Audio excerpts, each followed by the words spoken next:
यदि कोई व्यक्ति कोई बच्चा शिक्षा प्रारंभ करना चाहता है तो आप एक छोटा सा उपाय कर लीजिए, उसको शिक्षा क्षेत्र में बहुत ही उन्नति मिलेगी। नमस्कार प्रिय साथियों, मैं हूं आपके साथ सत्यव्रत अवस्थी और आप देख रहे हैं सरल उपाय सहज समाधान। साथियों, आज के इस वीडियो में हम आपके साथ चर्चा करेंगे वसंत पंचमी के विषय में। वसंत पंचमी का त्योहार 2024 में कब मनाया जाएगा, क्या होता है इस दिन खास, आज की इस वीडियो में हम आपके साथ जानेंगे। और पूजन का शुभ मुहूर्त कब रहने वाला है, ये भी आज की इस वीडियो में हम आपके साथ चर्चा करेंगे। तो बस आप बने रहिए हमारे साथ वीडियो के अंत तक। चैनल पर है तो सब्सक्राइब अवश्य कर लीजिए।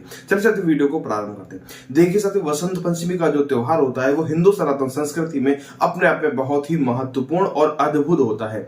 ऐसा माना जाता है कि कोई भी शुभ कार्य आपको करना हो तो इस दिन करने के लिए आपको किसी भी शुभ मुहूर्त को देखने की आवश्यकता नहीं होती है। क्यों? क्योंकि अपने आप में खुद ही एक अभूत मुहूर्त होता है। कोई भी शुभ कार्य आप करना हो निश्चित रूप से आप कर सकते हैं। किसी भी शुभ मुहूर्त को देखने की आवश्यकता वसंत पंचमी के दिन नहीं होती है। देखिए साथियों, ऐसा माना जाता है कि जो मां सरस्वती होती है हिंदू सनातन संस्कृति में वाद्य, संगीत, कला और शिक्षा के क्षेत्र की देवी होती है मां सरस्वती। और मां सरस्वती का जन्म जो हुआ था वो वसंत पंचमी के दिन ही हुआ था। इसलिए यह वसंत पंचमी का जो त्योहार होता है अपने आप में बहुत ही खास हो जाता है। अब आइए समझ लेते हैं कि वसंत पंचमी का जो पर्व होता है वो कब मनाया जाता है। तो देखिए साथियों, जो वसंत पंचमी का पर्व होता है वो माघ मास की शुक्ल पक्ष की जो सूर्योदय कालीन पंचमी तिथि होती है उस दिन इस व्रत को मनाया जाता है। अब आइए देख लेते हैं कि माघ मास की ये पंचमी तिथि कब प्रारंभ हो रही है 2024 में। तो देखिए साथियों, जो पंचमी तिथि है वो 13 फरवरी 2024 दिन मंगलवार को रात में 7:45 पर प्रारंभ होगी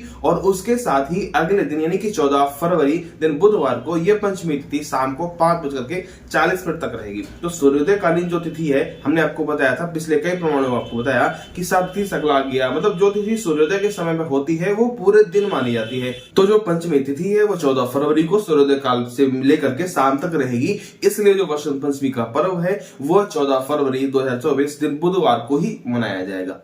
देखिए साथियों, जो वसंत पंचमी का पर्व होता है वो शिक्षा और संगीत से जुड़े हुए लोगों के लिए बहुत ही महत्वपूर्ण होता है। ये साथी लोग जो हमारे होते हैं ये वसंत पंचमी के दिन मां सरस्वती की विधि विधान से पूजा अवश्य करते हैं। तो बात ये आती है कि पूजन करने का एक तरीका क्या होगा, तो हम आपको संक्षिप्त रूप से तरीका समझाते हैं, आप देखिएगा। देखिए साथियों, पूजन किसका कर रहे हैं, मां सरस्वती जी का कर रहे हैं। तो आपके पास में मां सरस्वती जी की प्रतिमा अवश्य होगी, नहीं है तो आप मार्केट से खरीद सकते हैं। नीचे आप एक चौकी बिछाएंगे, चौकी के ऊपर एक पीला वस्त्र का आसन देंगे, पीला वस्त्र बिछा करके उसका आसन देंगे और फिर उसके बाद में उसके ऊपर मां सरस्वती जी की प्रतिमा रखेंगे। फिर उसके बाद में एक किसी साफ कपड़े से मां सरस्वती जी की प्रतिमा को साफ करेंगे और साफ करने के बाद उनको कुमकुम का तिलक लगाएंगे या फिर सिंदूर का तिलक भी आप लगा सकते हैं। उसके बाद में कुछ अक्षत अर्पित करेंगे और फिर धूप दीप को जला करके उनकी आरती करेंगे। यदि आपको मंत्र आता है तो आप मंत्र कहेंगे, चंद्रमा मनसो जात तिक्षो हो सूर्यो अजायत श्रोत्याद वायुष्य प्राणस्य मुखात अग्निरजायत। हम आपको स्क्रीन पर दे देंगे। अगर आपको नहीं आता है तो आप उसको नोट करके बोल सकते हैं। नहीं आता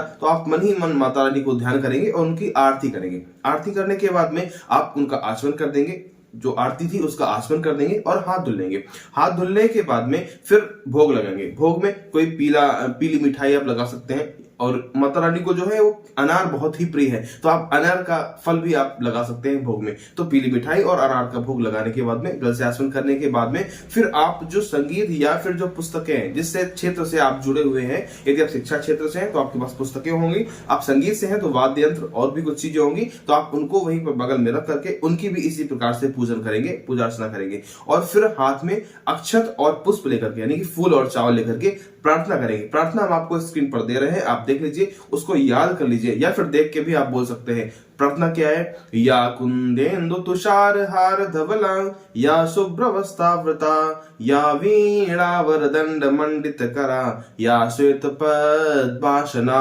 या ब्रह्मांच्युत शंकर प्रभितवीर देवै सदा वंदिता सामां पाद सरस्वती भगवती निशेष जाड्यापहा। ये कह करके प्रार्थना करने के बाद में माता रानी को ये संपूर्ण जो भी आप पुष्प और अक्षत लिए हुए हैं माता रानी को अर्पित कर देंगे। और अर्पित करने के बाद में सर झुकाकर प्रणाम करेंगे। नमः सर्वहितार्थाय जगदाधार हेतवे साष्टांग प्रणामो हि प्रयत्नेन मया कृत। इस प्रकार से माता रानी को सर झुकाकर प्रणाम करेंगे और प्रार्थना करेंगे, हे देवी हमें हमारे क्षेत्र में पूर्ण रूप से परिपक्व बनाइए, अपना आशीर्वाद हमें प्रदान कीजिए। इस प्रकार से माता रानी की पूजा और अर्चना करेंगे।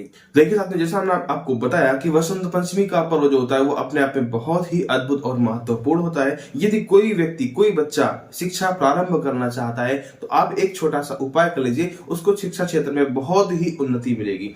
क्या करना है आपको, एक अनार की लकड़ी लेना है और शहद लेना है, और जो छोटा बच्चा है उसके जिह्वा पर एंग लिखना है। एंग, अनार की लकड़ी को कलम बना करके शहद में डुबो करके उसमें उसके जिह्वा पर एंग लिखना है। इससे क्या होगा, वो शिक्षा के क्षेत्र में या फिर जो भी क्षेत्र चुनना चाहेगा, संगीत का या फिर शिक्षा का, फिर देखेंगे आप कि आपके बच्चे को उस क्षेत्र पर बहुत ही अच्छी उन्नति मिलने वाली है। तो ये कुछ चर्चा थी आज के इस वीडियो की, जो हमने आपके साथ साझा की। आशा करते हैं ये वीडियो आपको निश्चित रूप से समझ में आ गया होगा। मिलते हैं अगले वीडियो में, तब तक के लिए नमस्कार।